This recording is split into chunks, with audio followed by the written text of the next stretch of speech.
I took up the guitar at 12. However, at 5 I started with a ukulele, which you know is much simpler, smaller. It has 4 strings. So I started with a uke at 5, and then piano lessons about the same time. They tried piano on me, and that really didn't take. But then by 11 I had a hunger for music, and I started taking drum lessons, and I loved playing the drums.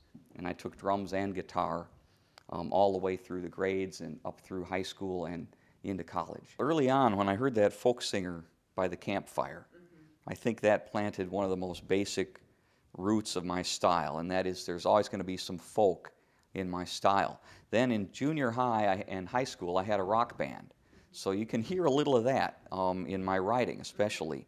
The song One Light, even though it's acoustic, and even though I'd been working as a country artist for a decade when I wrote that song, you can hear the fact that there's rock. In terms of the songwriting style, it's definitely, even though it's slower and it's acoustic, it's still a rock song. Another influence is definitely country music. I was in the middle of high school. As I said, I had a rock band, but when I heard Willie Nelson sing Blue Eyes Crying in the Rain, that in my life, it coincided sort of with my first big heartbreak.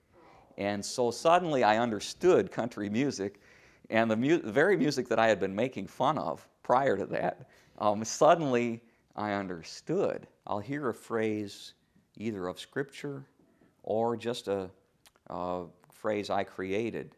I'll hear it in my head, sometimes while I'm driving, sometimes while I'm meditating. Now occasionally it'll be the other way around. I'll be playing guitar and I'll find a certain riff and I'll start expanding that riff and it becomes a song, and sometimes that song, that riff, I will see suddenly, I'll recognize that fits with this phrase that's been going through my head, or that maybe a month ago or maybe a year ago, this phrase that it was alone and it needed a partner. Now we have this guitar riff and we have this phrase, and they're going to be hopefully a musical marriage that will become a song.